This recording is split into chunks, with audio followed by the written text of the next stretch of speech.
한 번 실수는 병가지 상사다라는 말이 있습니다. 이 말은 전쟁에서 늘 언제나 한 번의 실수는 있다라는 의미죠. 그리고 이것이 이제 확대되어서 오늘날은 우리의 삶 속에서 우리가 또 이렇게 실수를 저지를 수 있는 그러한 존재다라는 의미로 이렇게 확대되어 사용하게 되어집니다. 오늘 이 본문을 보면 이스라엘이 저 여리고 전투를 이기고 가나안에서 큰 승리를 거두지만 두 번째 전투인 아이성 전투에서 큰 패배를 당하게 되어집니다. 그리고 이제 이들이 다시 전열을 가다듬고 이제 또 전쟁을 아이성을 하게 되어지죠. 이게 이제 두 번째 아이성 전투죠. 그래서 오늘 우리가 읽은 이 내용은 이스라엘 백성들이 말 그대로 병가지 상사예요. 한번 졌어요. 질 수 있습니다. 실수할 수 있습니다. 그런데 계속된 실패는 안 되는 것이죠. 이 두 번째 전열을 가다듬고 자신들의 문제를 해결한 이후에 두 번째 전투를 아이성에서 하게 되어지고 우리가 알고 있는 것처럼 오늘 읽은 것처럼 전쟁에서 대승을 거두게 되고 그 성을 함락하고 정복하게 되어집니다. 저는 오늘 여러분들과 함께 이 8장의 내용들을 쭉 읽었습니다. 어떻게 보면 이 8장은 이 손자병법과 같은 전쟁을 승리할 수 있는 하나의 좋은 병법을 가르쳐주는 내용이죠. 이 매복이죠, 매복. 당시 고대 근동에서 종종 사용했던 방법이 매복이었습니다. 그리고 정면에서 공격을 하고 측면에서 이렇게 매복을 했다가 성 사람들이 나오면 성을 먼저 점령하고 그 다음에 적이 가운데 끼면 공격을 해서 승리하는 어떻게 보면 병법서와 같은 게 오늘 이 8장의 내용들입니다.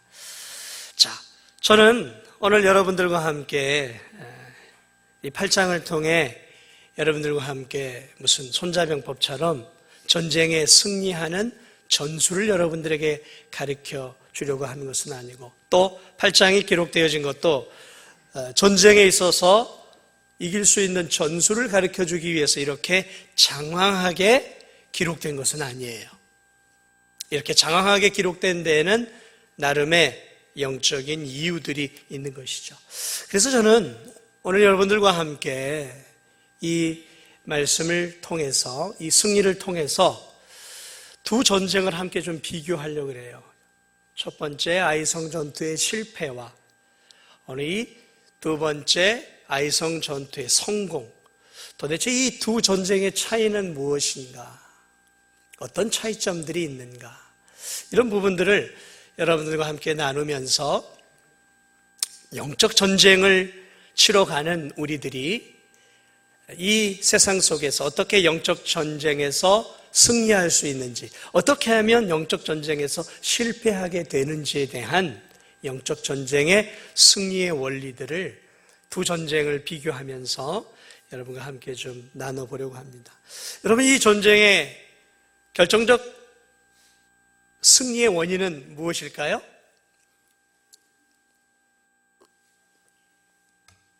우리가 잘 알고 있는 것처럼 아간이 문제였죠. 아간이 문제였습니다. 그래서 아간이 전리품에 손대지 말라고 하신 하나님의 명령을 어기고 전리품을 훔쳐서 장막 땅 속에 딱 숨겨놓은 거죠.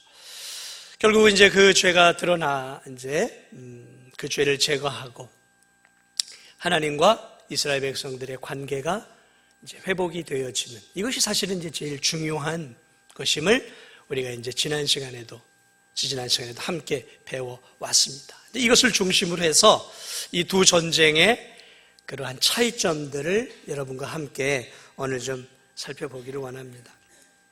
여러분, 이 전쟁의 승리의 원인, 원인은 무슨 신무기를 준비했기 때문이 아니었어요. 우리가 잘 알고 있는 것처럼 신무기 전혀 동원되지 않았습니다. 무슨 여호수아가 이스라엘 백성들을 앞에 놓고 정신교육을 강화시키고 살고자 하면 죽고 죽고자 하면 산다 무슨 이렇게 정신무장시켜가지고 전쟁에 승리한 것도 아니에요. 아니면 여호수아가 전술을 바꿔서 여호수아가 하는 그 전술에 의해서 승리한 것이냐? 물론 전술도 바뀌었습니다. 그런데 전술로 승리한 것도 아니에요. 이 전쟁, 두 전쟁의 차이점들, 그 차이점들을 통해 저는 영적인 전쟁을 치러가는 우리에게 중요한 승리의 비결들을 함께 좀 찾아보려고 합니다. 첫 번째 전투와 두 번째 전투에 중요한 차이가 있는데 그것이 무엇이냐면 여호와의 군대 장관인 하나님과의 소통의 차이였다라는 거예요. 소통의 차이. 첫 번째 전투를 보면 전쟁에서 하나님이 전혀 개입하지 않습니다. 물론 개입하지 않는 이유가 있어요. 그것은 아간의 죄 때문이기도 했지만 또 하나의 문제는 전혀 소통하지 않았다는 거죠. 하나님도 그들에게 소통하려고 하지 않았고 여호수아와 이스라엘 백성도 하나님과 소통하려고 하지 않았어요. 불통이 된 거예요. 막혀 있었다라는 것이죠. 그래 이 여호수아가 저 아이성에 그 2명인지 몇 명인지 모르겠지만 이제 정탐꾼을 보내죠. 그래 정탐꾼이 돌아와서 보고합니다. 장군님 이게 성이 코딱지만 합니다. 사람들 조금밖에 없어요. 많이 갈 필요도 없어요. 여리고처럼 할 필요도 없고 그저 2-3천 명만 주십시오. 그럼 단박에 성을 무너뜨리겠습니다. 아주 자신감에 차 있어요. 여호수아가 그래? 그래도 한번 기도해 보자. 하나님께 나아가 보자. 하나님이 뭐라고 말씀하시는지 우리 한번 들어보고 결정하자. 이래야 되는데 어떻게 보면 좀 건방을 떠는 그러한 정탐꾼의 그 보고에 여호수아가 단박에 승인을 내려버려요. 기도하지 않아요. 하나님의 음성을 듣지 않아요. 그리고 나가서 2-3천 명 정예부대를 끌고 가서 전쟁에 싸우고 그리고 패전하게 되어지죠. 그리고 그 사건을 가만히 보면 하나님과의 소통이 전혀 없어요. 하나님도 말씀하지 않고 그들도 하나님께 구하거나 인도함을 요구하지 않았다라는 거예요. 그러나 이 두 번째 전투를 보면 시작부터 8장 1절부터 뭐라고 이야기하기 시작하면 여호와께서 여호수아에게 이르시되 두려워하지 말라 놀라지 말라 군사를 다 거느리고 일어나 아이로 올라가라. 보라 내가 아이 왕과 그의 백성과 그의 성읍과 그 땅을 네 손에 넘겨주겠다 하면서 전쟁 시작부터 하나님이 여호수아를 격려해주고 백성들을 격려해줘요. 그리고 심지어는 놀랍게도 하나님이 야 이번 싸움은 이렇게 싸우자. 이번 싸움의 전술은 매복이다. 그래서 북쪽으로 군인들 장막을 전투시키고 서쪽 쪽에 아이성 서쪽 쪽에 매복조를 침투하고 그래서 이렇게 공격하다가 후퇴하는 척하다가 나가면 쳐서 성을 점령하고 나와서 이들을 샌드위치로 싸서 완전히 함몰시키자. 여호와의 군대 장관이 전략을 가르쳐 줘요. 그러므로 이 승리의 전쟁은 여호수아와 하나님과 이스라엘 백성들과의 소통이 돼요. 소통이 된다는 거죠. 하나님은 군대 장관으로 여호수아 앞에 나타났고 여호수아는 무릎을 꿇고 그 군대 장관을 받아들이고 나는 당신의 부관입니다 하고 머리를 조아리는 장면이 나왔단 말이죠. 그리고 다시 그 장면이 이제 실제적인 행동으로 지금 보여지고 있는 것이죠. 소통이 된 거예요. 소통. 하나님의 인도하심을 따라가기 시작했다라는 것이죠. 여러분 전쟁에서 가장 중요한 것이 무엇입니까? 여러분처럼 무슨 영화라든지 최근에도 무슨 봉오동 전투인가요? 이 전투 그런 것들 혹시 영화를 보셨는지 모르겠지만 가장 중요한 것은 일선에서 열심히 용기 있게 막 싸우는 졸개들이 아니에요. 가장 중요한 것은 전략을 짜고 전술을 짜고 그리고 어떻게 공격하고 어떻게 후퇴하고 어떻게 해 갈지를 계획하는 전략가인 대장에게 있는 거죠. 그게 제일 중요한 거예요. 군대 장관이 제일 중요한 거예요. 어떤 군대 장관이냐에 따라서 전쟁의 승패가 수적 열세 또 병기의 열세에도 불구하고 대성을 거둘 수 있는 것이죠. 여러분, 우리가 늘 해남이든 목포를 나갈 때 우리는 늘 명랑해전을 보죠. 늘 지나다니면서 그 검푸른 바다를 보면서 이수신 장군을 야, 세상에 12열세척을 가지고 133척의 왜군과 싸워서 대승을 거두잖아요. 야, 거기서 졌으면 그걸 통해서 이렇게 완전히 우리나라가 끝장나지 않았을까. 근데 그 탁월한 대장 전략이에요. 그게 전략이에요. 탁월한 전략 가운데서 명랑해전이라는 대승 역사에 남을 승리를 거두게 되죠. 그래서 우리나라에서 제일 존경받는 위인 1위가 누굽니까? 이순신이잖아요. 그 중에 그 탁월한 전략이 보여줬던 게 이 명랑대첩이란 말이죠. 사랑하는 여러분, 한 인간의 탁월함도 이렇게 한 나라를 구할 수 있다면 여호와의 군대장관 하나님을 군대 장관으로 모시고 그분과 불통이 되어진다. 그것은 지는 전쟁이에요. 그것은. 그러나 여호와의 군대장관 하나님과의 소통이 되었을 때 이미 전쟁은 끝난 거예요. 전쟁은 끝난 거예요. 첫 번째, 두 번째 전쟁의 차이는 하나님과의 소통의 문제였다는 거죠. 첫 번째 전투는 하나님과 불통이었어요. 그러나 두 번째는 소통이 원활했다는 거죠. 인간관계의 조직사회든 어느 사회단체든 그 조직과 그 단체가 성공적으로 가느냐 못 가느냐는 지도자와의 소통의 문제예요. 서로 간의 소통의 부분이에요. 가만히 보세요.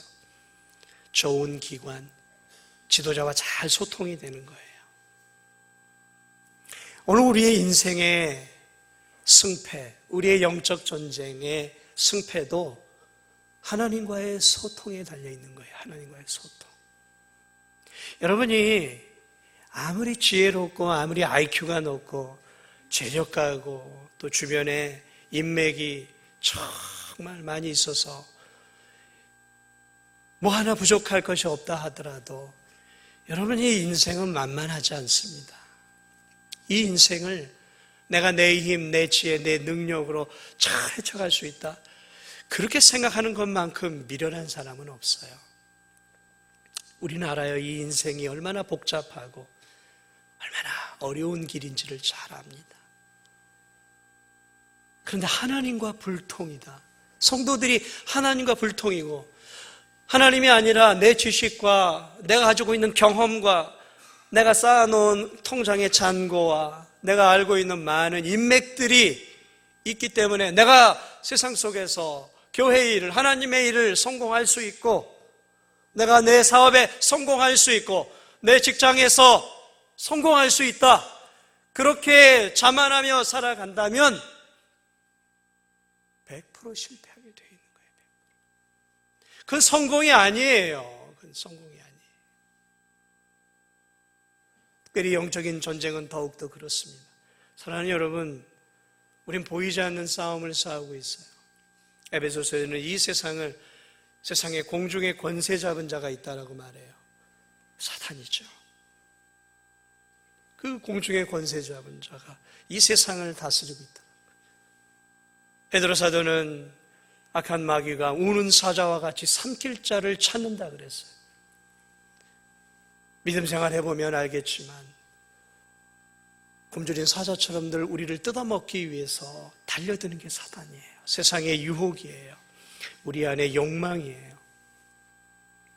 그런 이 세상 속에서 내가 하나님 말씀대로 순종하고 하나님 말씀을 따라가고 내가 진리 안에서 하나님을 기쁘시게 해드리는 믿음의 삶을 하나님과 소통도 안 된 가운데서 살아갈 수 있다. 그건 거짓말이에요. 불가능한 일이에요. 제가 볼 때. 제 경험으로 봐도 그렇고 오늘 성경을 봐도 그렇고 불가능한 것이죠. 하나님의 도움을 받아야 돼요. 하나님의 인도함을 받아야 돼요. 하나님이 가라 하면 그쪽으로 가야 하는 것이죠. 근데 소통이 안 되는데 어디로 내가 가야 할지, 어떤 길을 선택해야 할지, 주님이 내게 뭘 말씀하신지를 전혀 내가 깨닫지 못한다면, 알고자 해도 깨닫지 못한다면 그거 얼마나 우스운 일이에요. 소통이 불통이 되는 가장 중요한 이유가 무엇이었습니까? 죄였어요. 내가 짓는 죄, 죄악된 삶, 세상을 향한 사랑, 이러한 것들이 내 안에 들어오면 나와 하나님 사이를 가로막아요. 그래서 그것이 하나님과 우리 사이의 관계를 단절시켜버려요. 그래서 내가 하나님께 나아가고자 해도 보이지 않아요. 내게는 세상밖에 보이지 않아요. 하나님의 음성이 들리지 않아요. 영적으로 이제 둔감해지는 것이죠. 세상을 사랑하고 죄악된 세상을 사랑하면 하나님의 음성이 들리지 않아요. 세상의 음성만 들려요. 하나님의 그 세미한 영적인 눈이 가려지기 시작해요. 저 천성에 대한 소망보다는 이 땅의 것에 집착되어 있단 말이죠. 눈이 가려져요. 귀가 가려져요. 마음이 둔해지기 시작합니다. 그러니까 결정하는 것은 그냥 내 식대로, 그냥 내 판단에 결정을 하게 되어지는 것이죠. 오늘도 그래요. 여기도.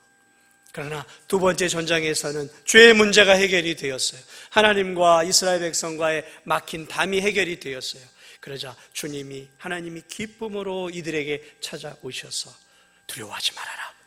내가 너와 함께하지 않느냐. 이 전쟁은 승리가 보장되어 있다. 그래. 하나님이 얼마나 기뻤으면 승리만 보장해 주는 것이 아니라 전략까지 알려주세요. 전략까지 알려주세요. 그래서 이렇게 전쟁해. 그러면서 하나님이 기쁨으로 전쟁에 승리하는 전략까지 아주 세미하게 알려주셔요. 이것은 무엇을 말하고 있냐면 하나님이 굉장히 기뻐하고 있다는 거예요. 사랑하는 여러분, 요즘 하나님의 음성이 잘 들리지 않습니다. 백만아, 이렇게 하나님 말씀하지는 않아요. 그러나 기도 가운데, 하나님 말씀을 묵상하는 가운데, 또 잔잔하게 하나님이 내 양심을 통해서 하나님이 말씀을 주셔요. 그것은 세미한 거예요. 천둥번개가 치는 것처럼 우렁차게 하나님 내게 말씀하지 않아요. 그렇기 때문에 우리가 죄의 문제가 해결이 될 때 기도 가운데, 말씀 가운데, 예배 가운데 하나님이 내 양심과 나에게 생각을 주셔요. 이렇게 살아야지. 이런 결정이 바른 거 아니겠느냐. 성경 말씀에 이렇게 기록되어 있지 않느냐 하면서 우리로 하여금 바른 삶, 바른 길을 갈 수 있도록 하나님이 지금도 저와 여러분들에게 말씀하고 있음을 여러분 믿으시기 바랍니다. 지금도 말씀하셔요. 성경이 기록되어지기 전에는 하나님이 직접 말씀하고 환상과 꿈을 통해, 기적을 통해 보여주셨지만 지금은 그런 시대는 아니에요. 지금은 이 말씀을 통해, 또 이 말씀을 붙잡고 있을 때 양심을 통해 하나님 우리에게 세미하게 말해요. 야, 이젠 좀 더 열심히 신앙생활 해야 되지 않겠느냐. 그렇게 말씀하지 않으세요? 이젠 좀 이런 삶은 끊어야 되지 않겠느냐. 하나님이 우리의 양심을 건드리시고 말씀하신단 말이죠. 그럴 때 이건 아니야 그냥 지나버리지 말고 주님 알겠습니다.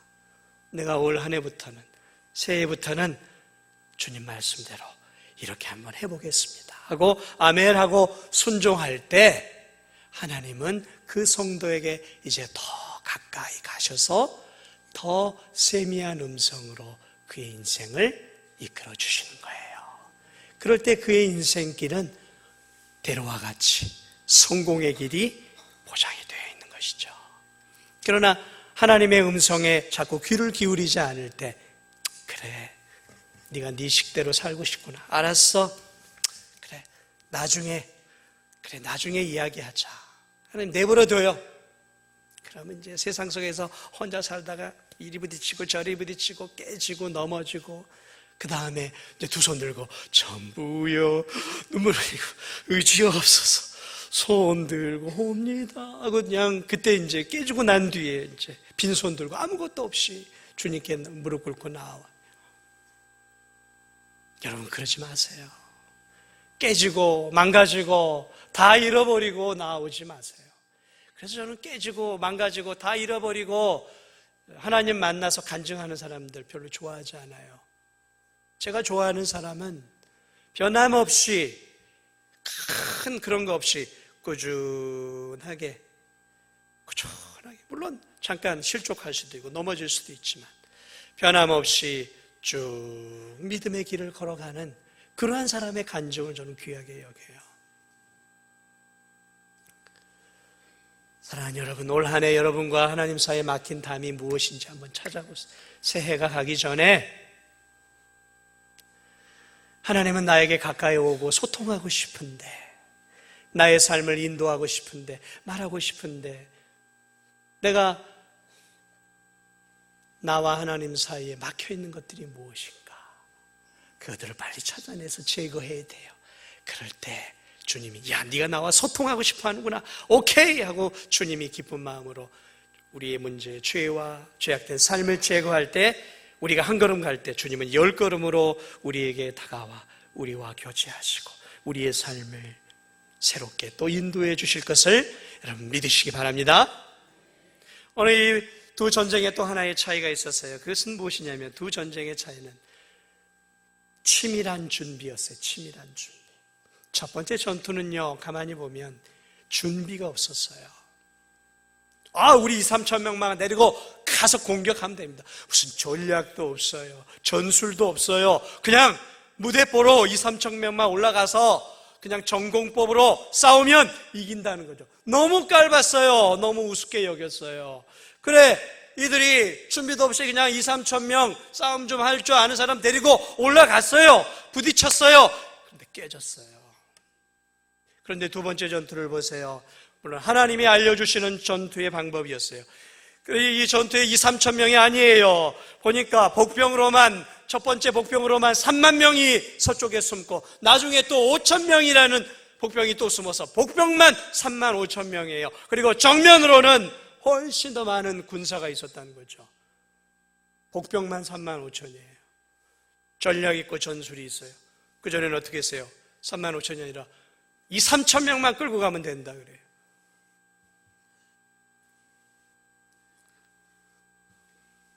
도무지 과거의 전투는 성의가 없었어요. 성의가 없었어요.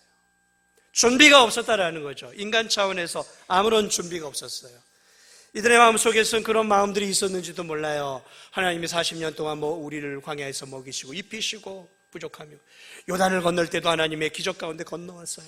여리고성을 건널 때도 하나님 말씀대로 순종하고 와 함성을 지르니까 여리고성이 무너지고 그냥 쳐들어가서 이삭 줍듯이 싹 베어서 그냥 그 거대한 성을 차지했단 말이죠.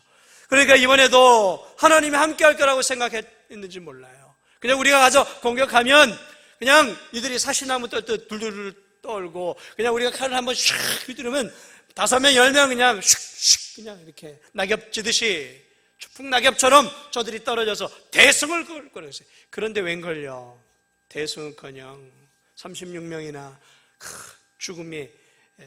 죽음을 당하지 않습니다. 그러나 아이성 전투는 어떻게 했어요? 하나님이 가르쳐준 방법대로 했지만 하나님은 어떻게 합니까? 이렇게 하고 전략을 짜고 이렇게 철저하게 준비하고 병력도 많이 배치하고 지혜롭게 하라고 말씀하고 있어요. 왜 하나님이 이렇게 하라고 하셨을까요? 하나님의 능력이면은 함성 한 번이면 또 끝나는 거 아니겠어요? 그렇지 않습니까? 하나님의 굳이 이러한 복병술까지 동원할 필요가 있었을까요? 이렇게 위험천만하게 성 주변에 3만 5천 명이라는 많은 병력을 복병이 숨겨야 하는 거 얼마나 위험한 일인지 몰라요. 그런데 왜 하나님은 이렇게 많은 병력을 동원하게 하고 전략을 하나님이 짜주셨냐면, 원래 전쟁이란 이렇게 하는 거라는 것을 알려주시는 거예요. 전쟁이란 그 어떤 전쟁이 되었든 치밀한 전략 아래 치밀한 전술과 수고와 노력이 필요하다라는 것을 가르쳐 주는 거예요. 사랑하는 여러분, 기적은 거의 이제 끝난 거예요.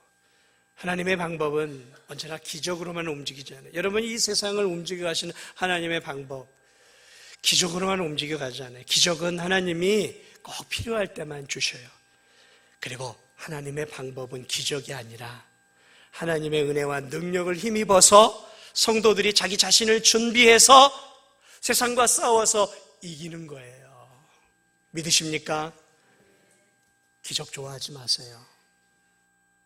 하나님이 오늘 우리를 통해서 영적 전쟁에 승리하기 원하시는 방법은 기적의 방법이 아니에요. 기적은 예외적인 거예요. 기적은 예외적인 거예요. 그리고 기적을 구해서도 안 돼요. 기적은 하나님이 주권하에 주실 필요가 있다라고 느낄 때 주시는 것이라는 것이죠. 대부분은 하나님은 우리들이 잘 준비해서 하나님이 주신 지혜로, 하나님 주신 능력으로 무장해서 이 세상 속에서 영적 전쟁에 승리하기를 원하신다라는 거예요. 그러므로 우리가 이 세상 속에서 하나님의 군사 아닙니까? 우리들이 하나님의 군사로서 이 세상 속에 살면서 준비해야 되는 거예요. 준비해야 돼요. 뭘 준비해야 될까요? 먼저는 하나님 말씀으로 우리 자신을 무장해야 되죠. 그래서 에베소서에 뭐라고 해요? 전신갑주를 입으라 라고 말하고 있잖아요. 전신갑주가 뭐예요? 하나님 말씀이에요. 기도예요. 능력으로 우리 자신을 무장하라는 거죠. 말씀으로 무장하고 세상적인 지식과 경험으로 무장하라는 것이죠. 하나님이 쓰시는 사람은, 오늘날 하나님이 쓰시는 사람, 과거에도 마찬가지지만 지금도 하나님이 쓰시는 신실한 하나님의 일꾼들은 준비된 일꾼이에요. 준비된 일꾼. 주여 주시옵소서 한다고 그 일꾼을 쓰는 게 아니에요. 실력이 준비되어 있는 일꾼, 어학이 준비되어 있는 일꾼, 신학이 준비되어 있는 일꾼, 경험이 준비되어 있는 일꾼을 사용하시는 거예요. 여러분, 세상에서 저런 기업에서 어떤 사람들을 뽑습니까? 준비 없는 사람을 뽑습니까? 아니에요. 준비된 사람을 뽑는 거예요. 토플도 준비되어 있고 이런 것도 저런 거 다 준비되어 있는 사람을 뽑아서 다시 정예화시켜서 회사를 이끌어갈 유능한 인재를 만들어가는 거예요. 세상도 그렇지만 하나님 나라도 마찬가지예요. 하나님 나라도 주야 기도만 한다고 되는 거 아니에요. 준비된 일꾼을 쓰는 거예요. 그러면 여러분이 하나님 앞에 귀한 일꾼으로 쓰임받기를 원한다면 준비해야 돼요. 특별히 젊은이들은 준비를 많이 해야 돼요. 어학도 준비해야 되고 세상 실력도 준비해야 되고 건강도 준비해야 되는 거예요.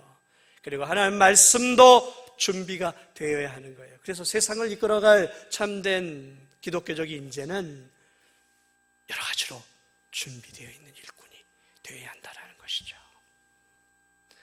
좋은 찬양대, 일주일 내내 기도만 하고 와가지고 찬양대 앉으면 천사의 소리가 나오겠습니까? 아니죠. 핸드폰 갖고 다니면서 음악을 계속 듣는 거예요. 들으면서 익숙하게 하고 따라하면서 자꾸 나 자신을 준비해야 되는 것이죠. 그럴 때 주일날 틀리지 않고 조화로운 하나의 아름다운 하모니를 이룬 찬양이 나오는 거예요. 오늘 찬양이 은혜로웠죠? 은혜로웠어요. 준비예요. 교사도 마찬가지예요. 무슨 봉사든지 준비해야 되는 거예요. 두 번째 전쟁은 준비의 차이였어요. 세 번째 차이는 기도였어요. 기도. 다 준비가 되었고 하나님의 뜻을 따랐고 하나님의 은혜 안에 소통이 되고 하나님의 인도를 따랐고 철저하게 준비했지만 하나님이 또 하나 하라고 한 것이 있어요. 그것이 전쟁할 때 복병이 공격하기 직전에 여호수아에게 네 손에 든 단창을 들어라. 그래서 여호수아가 단창을 들고, 언제까지 이 단창을 들고 있냐면 성경을 보니까 성을 점령할 때까지 들고 있어요. 가만히 이 사건을 보니까 이 뒤로 거슬러 올라가면 이스라엘 백성들이 광야에서 저 아말렉과 전투를 할 때 여호수아가 저 산 위에서 손을 들어요. 그리고 아론과 훌이 그 손이 해가 땅에 떨어진 전투가 승리할 때까지 아론과 훌이 그 옆에서 받쳐주고 있고, 여호수아가 그 모세가 손을 들고 있는 동안 아말렉군을 물리치죠. 기도해요. 기도하라는 것이죠. 결국 다 준비해도 또 하나 해야 할 것은 여호와 하나님을 의지하고 신뢰하며 하나님께 전투를 맡기는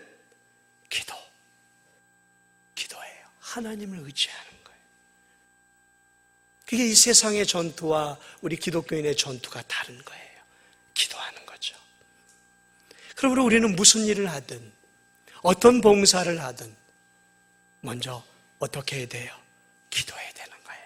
하나님께 은혜를 구해야 되는 거예요. 성령의 충만함을 구하고 하나님이 주시는 그 능력과 지혜 가운데서 내게 주어진 일, 내게 주어진 사업, 내게 주어진 학업, 내게 주어진 농토, 내게 주어진 가정, 내게 주어진 귀한 사람들과의 관계 속에서 하나님의 은혜가 임할 수 있도록 도움을 구하는 기도의 삶을 살아야 되는 거예요. 내 힘만으로 하면 안 돼요. 그것이 비록 하나님의 방법이다 할지라도 기도해야 돼요. 기도. 사랑하는 여러분, 오늘 예배 자리에 와서 은혜 받게 해달라고 기도하셨습니까? 어젯밤 잠자기 전에 주일 예배 성공하고 은혜 받을 수 있도록 기도하셨습니까? 기도하셔야 돼요. 찬양을 하기 전에, 하나님의 일을 하기 전에, 하루를 시작하기 전에, 내가 주어진 어떤 작업들을 하기 전에 먼저 하나님 앞에 주님 도우소서, 은혜를 주옵소서, 힘을 주옵소서, 마귀의 유혹을 이길 수 있도록 능력을 주옵소서, 성령의 충만을 주옵소서 기도해야 돼요. 이 세 가지 차이, 이게 실패한 전쟁과 성공한 전쟁의 중요한 세 가지 차이였어요.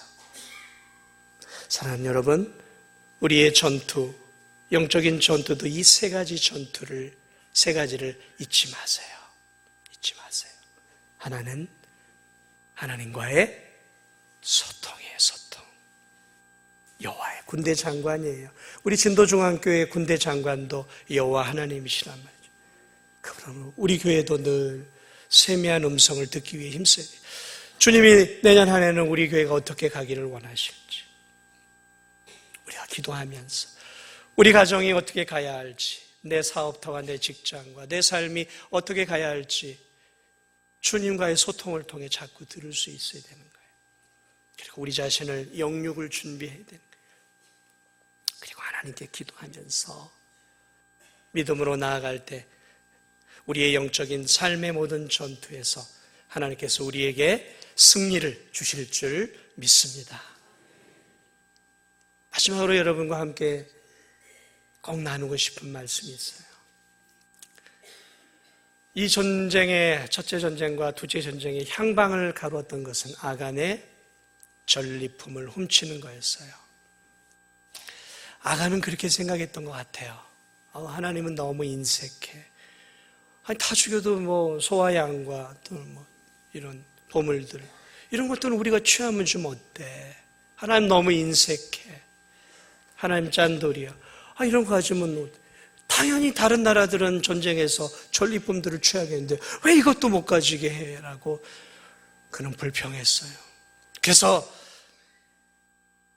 나라도 부자가 되어야 되겠다라는 마음으로 전리품들을, 하나님에 대해서 잘 몰랐어요.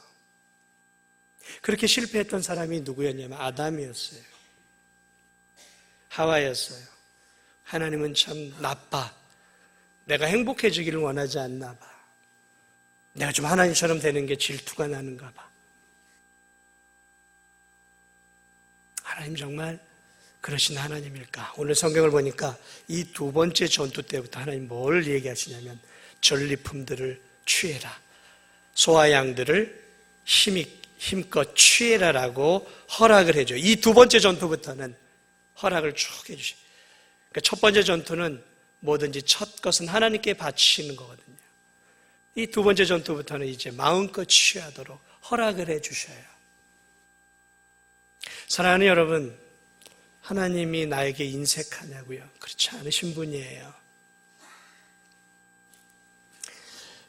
그런 하나님에 대한 오해가 없었으면 좋겠어요. 하나님 짠돌이 하나님 아니세요. 내게 인색한 하나님 아니에요. 내가 아직 하나님을 몰라서 그러고 내가 제대로 순종하지 못해서 그런 것이죠.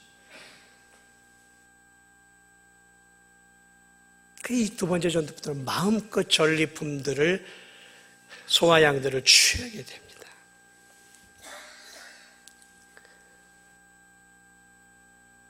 하나님을 내 식대로 판단하지 마세요. 내가 주어진 경험 몇 개를 가지고 하나님은 이런 하나님이야 라고 보지 말고 성경을 통해서 하나님이 얼마나 깊고 오묘하신 분이시고 하나님이 얼마나 은혜로우시고 좋으신 하나님이신지를 여러분 잊지 않았으면 좋겠어요.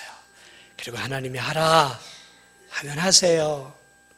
하지 말라 하면 하지 마세요. 어린아이처럼 왜 하나님이 이렇게 힘들게 하세요? 이거 하면 더 저 힘들어지잖아요.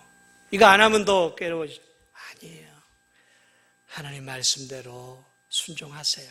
그러면 장담하건대 반드시 내게 복이 되어집니다. 그 하나님을 믿으세요. 아간이 그 첫 번째 전투만 이를 악물고 잘 하나님 말씀을 붙잡고 참았더라면 두 번째 전투 때부터는 그가 원하는 대로 많은 전리품들을 소유해 가나안에서 풍성한 삶을 누릴 수 있었을 텐데 그런 아쉬움들이 있어요. 그런 어리석은 아간과 같은 성도들이 없기를 주의 이름으로 축원합니다. 내년 한 해도 오늘 말씀을 기억하면서 믿음으로 살아가시기를 주님의 이름으로 축복을 드립니다. 우리 이 시간